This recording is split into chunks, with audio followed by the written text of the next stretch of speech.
What's up, guys? How you doing? Johnny Boots. Welcome to my YouTube channel. This month signifies 10 years of me being a civilian out of the United States Navy. And April 15th, 2023, I signed that contract on the dotted line. So I'm going to tell you a little bit of what happened this week 10 years ago right now. You see, when you sign up to go into the Navy, they ask you, like, when do you want to go? Like, do you want to go immediately or do you want to wait? Like, because they could, your Navy recruiting officer could delay the process if you have a job or if you're in school. Like I was in college. I was at a community college in Tribeca. I'm from New York City. So I'm getting nervous just thinking about this shit. Because it's not like what you think. Like in the movies or on television or on the internet. I'm telling you the real story of the first week of boot camp. So I said, hey, make it wait 6 months. 6 months, and I'll be good because I'll be graduating, and then I could go to Great Lakes, Illinois, where it's the Navy recruiting center for boot camp is located in it's like an hour away from Chicago, in the middle of the country. So,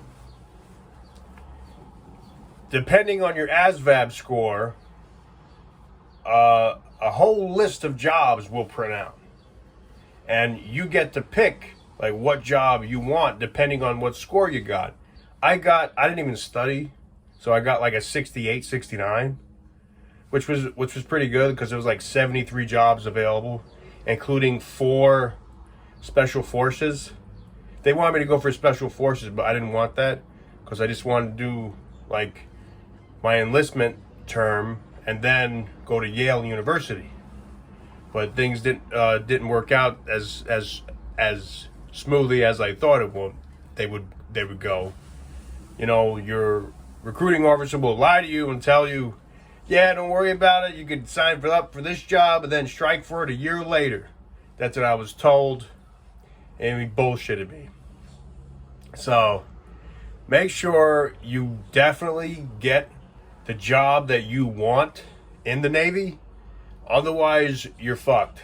Like, you're gonna be stuck in that job that you don't know and never had no inkling that you're gonna get.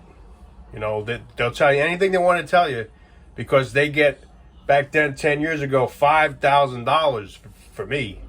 It's like selling a house, or selling a property or a piece of land.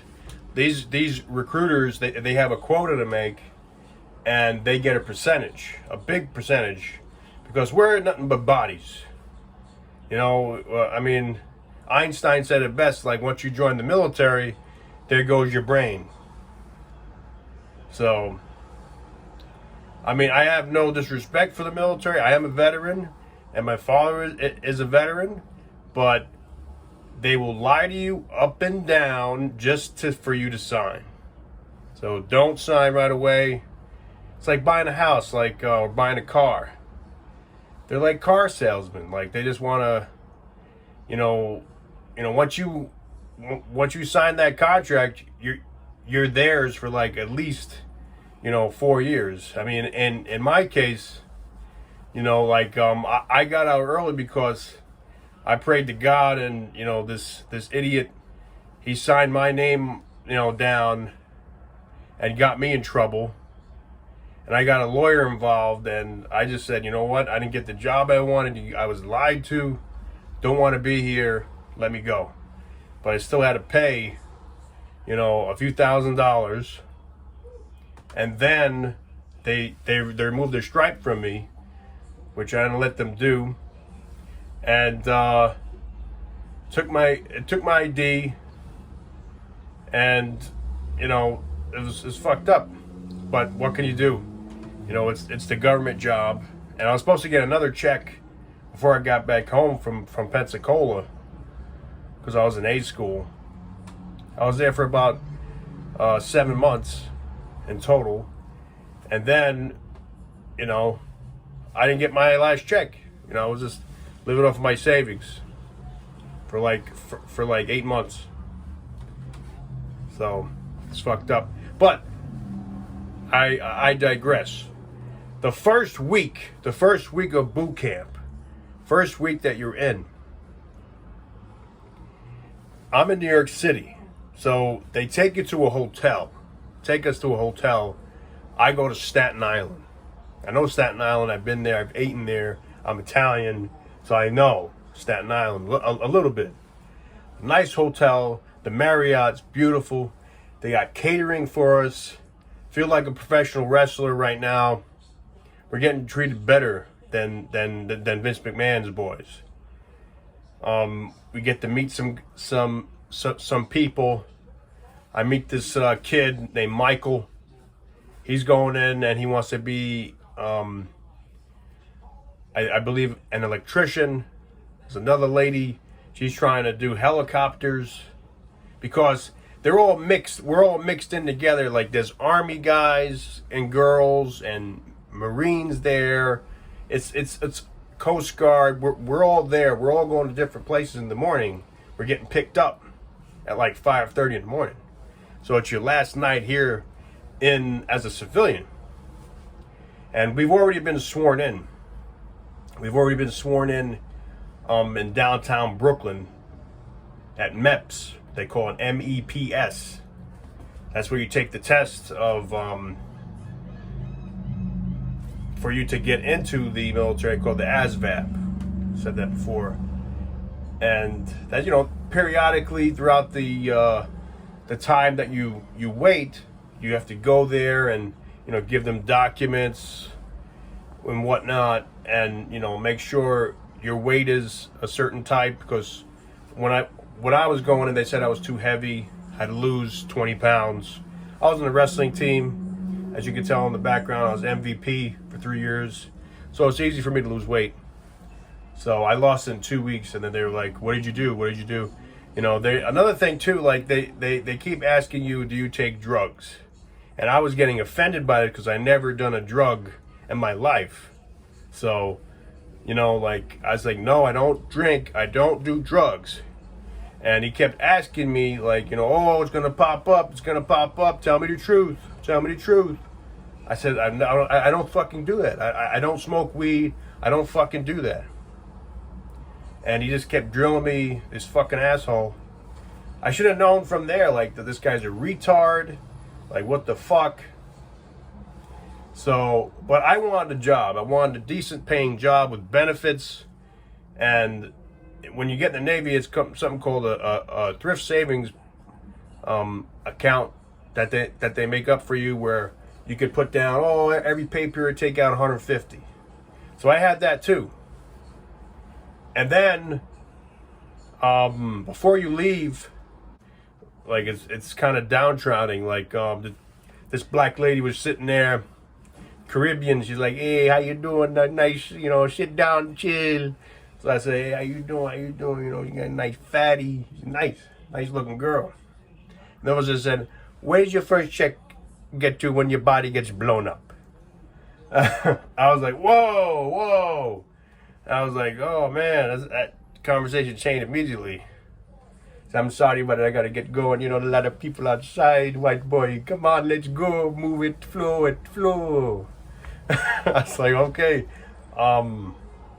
give my body to my mother, if just in case, because during the time, that's why I have this this medal here. It's a National Wartime Defense Medal, because I joined up during the war, during the Afghanistan war and the war against terror due to the 9/11 attacks. So,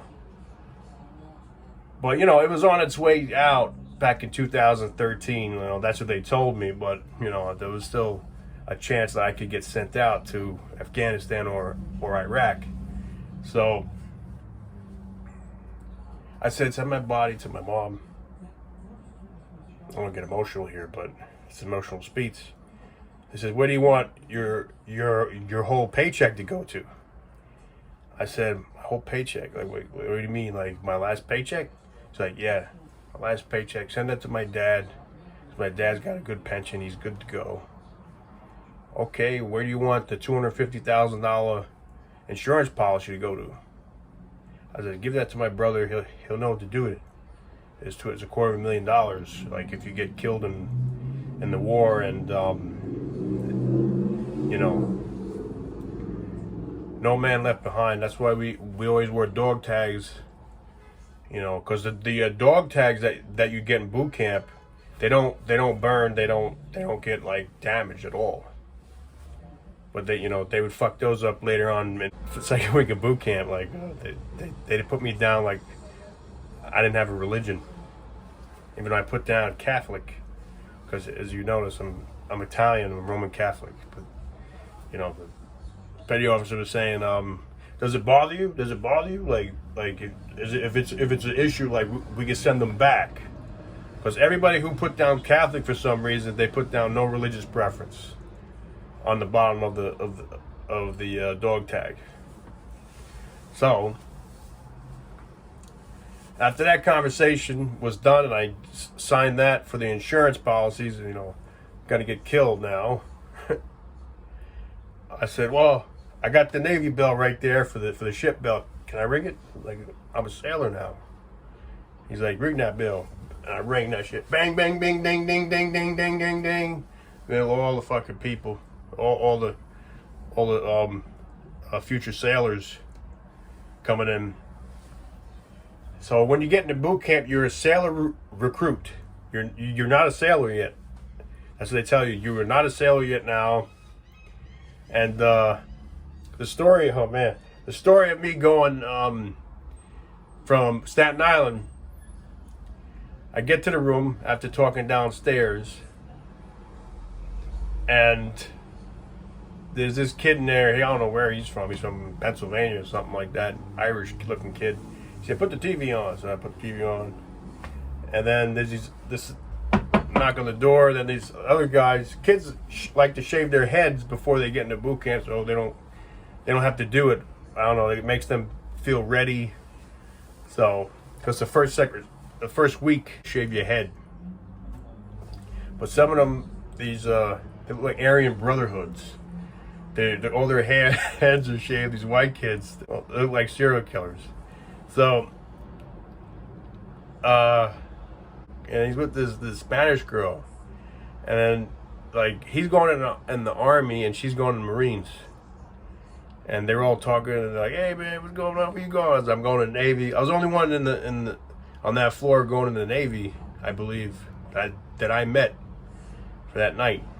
It was around like 6 o'clock, 7 o'clock. It's a nice night because it's the middle of April, a little bit cool, a little bit hot. It's perfect weather like it is now. It's crazy, man. It's 10 years ago. It goes by fast. So they says, "Hey man, you guys want to order pizza?" It was like a big treat for us to order Domino's before we go. I was like, "Bro, I ain't got no money." Like, bro, I just stopped collecting unemployment. Like, I ain't got a job.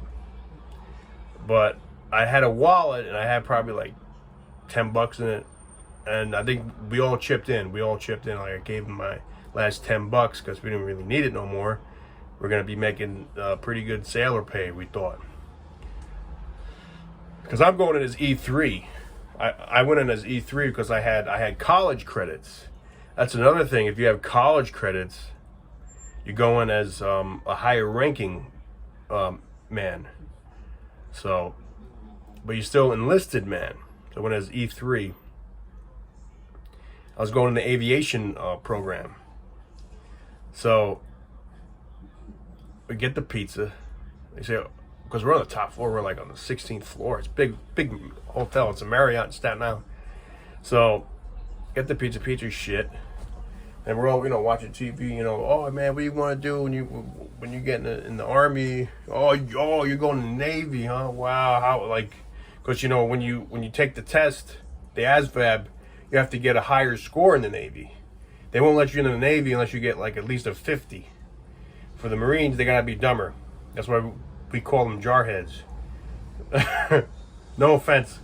My dad is a jarhead, so you call me squid as much as you want.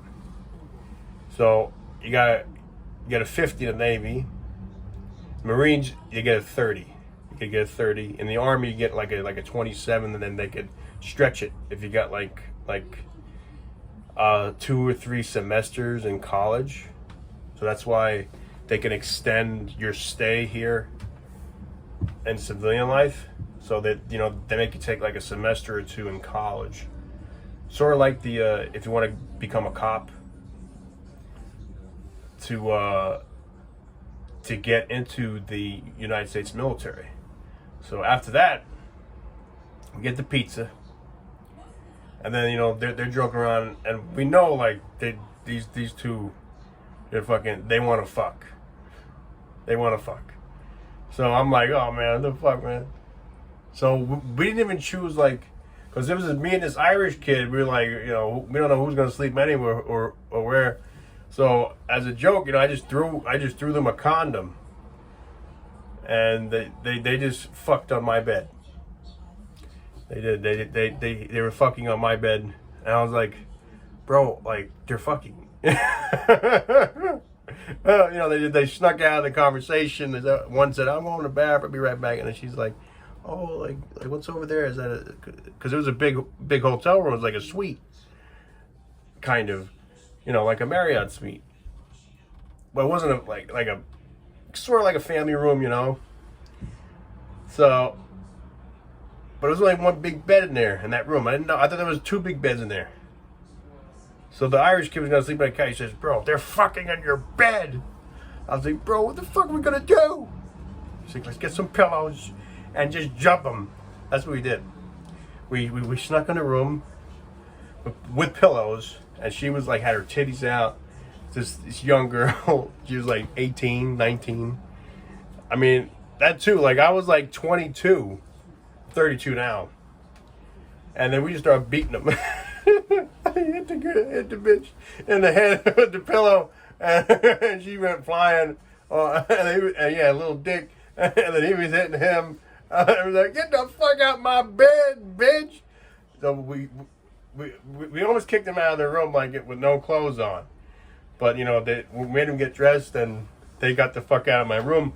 And I was like, "Damn, man! I can't even change the sheets. I got to sleep here." But they were only doing it for like 5 minutes. Or because they didn't get, they still did it though. They didn't finish. So there was no cum on my bed. That's what that was number 1. No cum on my bed. So I sleep. And then right away I get a phone call, 4:45 in the morning. I was like, "Hello?" And he says, "Look, the bus is leaving right now. You got 15 minutes. Either go or stay. It's up to you." I said, "I'm going. I'm coming." Hang up the phone, and I woke up the Army kid. I said, "Bro, we gotta go, man. We gotta go." So I put my pants on, put my civilian civvies on, and then we get in the bus. He's going on another bus. I'm going on the next bus. I'm going to the Navy Recruiting Center.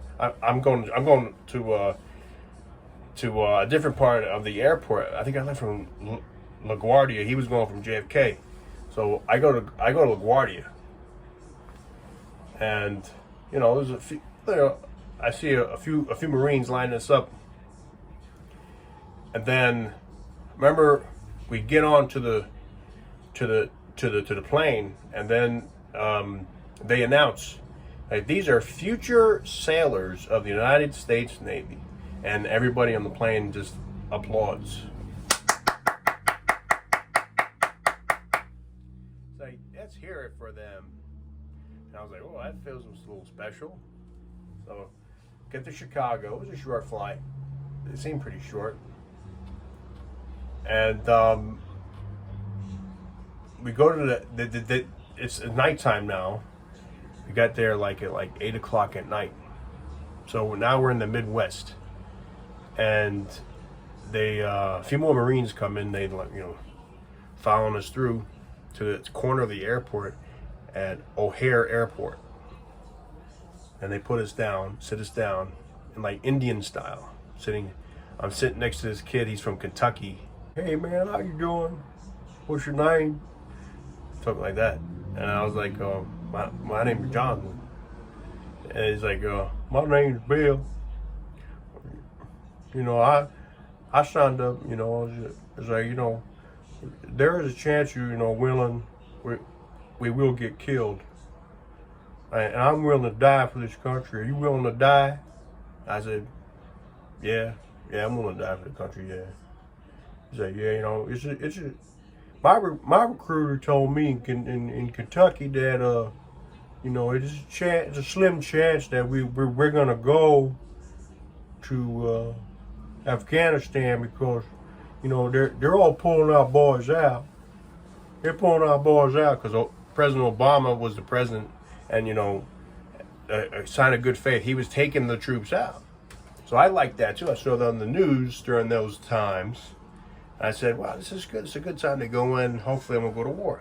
Thank God, I never went to overseas. So he got the same information. That's the one thing that they didn't lie about to me in the recruiting office in New York City. I won't go to war. They were the only thing that they told the truth about. So that's good for them. But if you do go in, if you do go into battle, you do get a big check bonus, like a $40,000 bonus, if you do go there. Not anymore because all the troops have been pulled out. But back then, yes, you get like a $25,000 bonus if you're in the Army, and if you're in the Navy, you get a $40,000 bonus. So a lot of guys, that's why a lot of guys, they re-up and they go back in because they want to go in the war because they want to buy a house or they want to buy a car, and you know they get great benefits, not only when you're in the end, but you could sign up and volunteer for stuff. But you know, I don't want to volunteer for anything.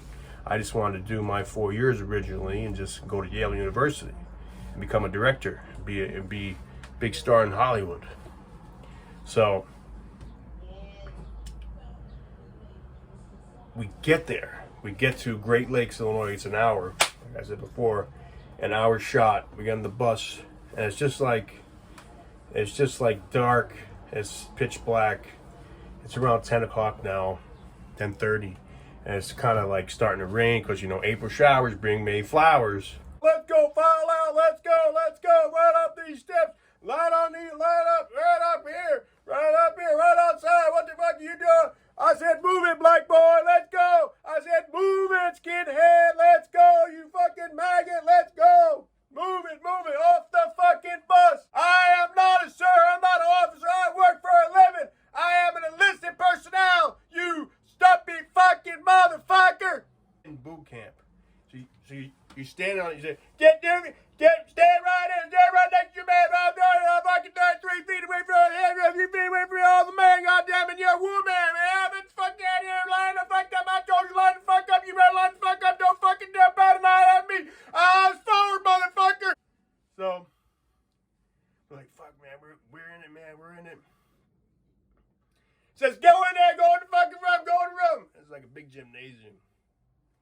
So it's a big gymnasium with flags, you know, international flags.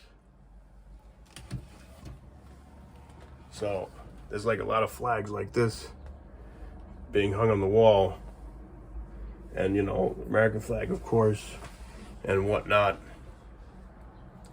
So he says, all right, it's gonna be 3 things you're gonna have to do for me today.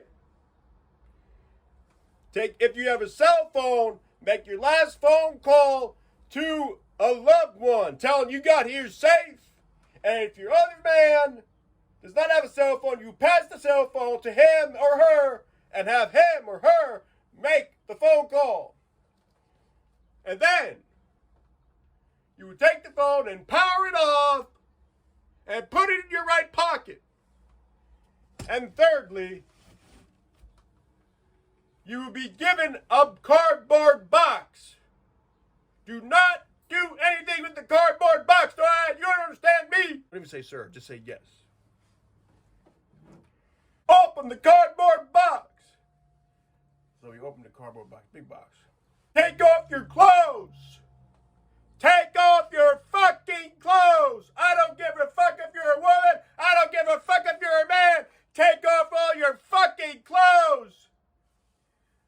Nazi Germany now. Now we're all naked in front of each other.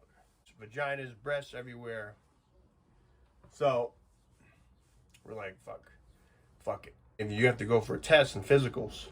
So another thing that I did, because I'm a confident man, you know, I whipped out my dick right away to show that the doctor, if I had any like gonorrhea or chlamydia, I'm a clean guy. I never had that type of stuff. So I was a young, strapping 22-year-old man. She was like a Chinese. Oh, it's okay, very good. But don't do it yet. Put your dick away. Because we have to wait for the male nurse to get here. I like it a lot. 72 hours, there's no sleep in boot camp. At least in the Navy. I don't know about the Marines. I think the Marines is even worse. But you don't sleep. There's no sleep for 3 days. So all the time I had this Filipino woman keep me awake, you know, and that's what you do for each other. Try to keep each other awake when you're in this huge building, the classrooms. They're taking urine analysis, make it hold it up right here for like an hour just to torture us. They're pumping us full of different vaccines and tuberculosis vaccines and different, like, taking our blood. And all this time we got different clothes on now. We're wearing purple sweater with the Navy, a yellow sign with the ship on it, says U.S. Navy. Sweat outfit, you know, kept you warm because it does get cold in the Midwest even in April. And they shaved their heads, of course, like on the 3rd day. It's all a blur to me because, like, you know, when you stay up so long for that period of time, it's like you're like in a haze. It's like you had like 8 drinks or 10 drinks in you, and that's only for 1 day. But imagine you having 3 days with no sleep. That's like having like 30 drinks in you. So you're smashed. And there's a lot of Filipinos that sign up to be in the Navy. I don't know why, but there's a lot of Filipinos. They want to join the country, and that's the thing. You can sign up right away and become a citizen immediately as soon as you put when you join the military, because you're defending the country. So you become a United States citizen as soon as they swear you in. And that like presidential looking room with the red carpet that's so soft on my feet. It was so soft. So then we got our ID. I looked like I was half drunk on the ID. I was shaved the head. When we do get to sleep on the 4th day,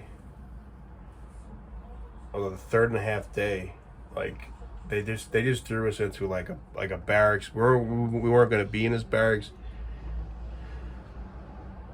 That wasn't going to be our specific home for those 8 weeks, because Navy boot camp is 8 weeks. Just pick a bunk, get some shut-eye. We're going to wake you up in 5 hours. And then we're going to assign you to your real barracks. Could be on this floor, could be next floor. Women over there, men over here, all right? So a black kid was on the top bunk. And when these petty officers came in with the trash cans and, you know, banging the thing, get up, reverently, rise. The guy was like, "Woo!" And he jumped out and he slipped with his socks on. And he hit his hand. And we were just like, oh shit. And then he was like, attention on deck. You gotta stand at attention. So for that week, you know, they gave us your sweatpants. They made you fill out your debit card. When you get in there, they give you a red Navy Federal debit card. And they say, you know, you should sign up for the credit card too. So then you get the green Navy Federal credit card with a credit limit of $33,000. That Ford Mustang is the biggest bought car, pre-owned of course, because they can't afford a $50,000 car. They could afford $30,000. And we all get the same credit limit, $33,000. It's probably more now. So And that's how you ruin your credit. I ruined my credit. It's like that too, but I didn't buy a car. Didn't buy a car. I was smart enough because once you go bankrupt, you can't have anything of value. So I eventually did go bankrupt when I got out of the Navy because I had to live off my credit card. When I graduated,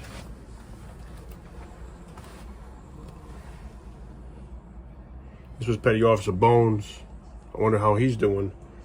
I forgot his name. This was our chief. He was a tough guy. And this was me right here.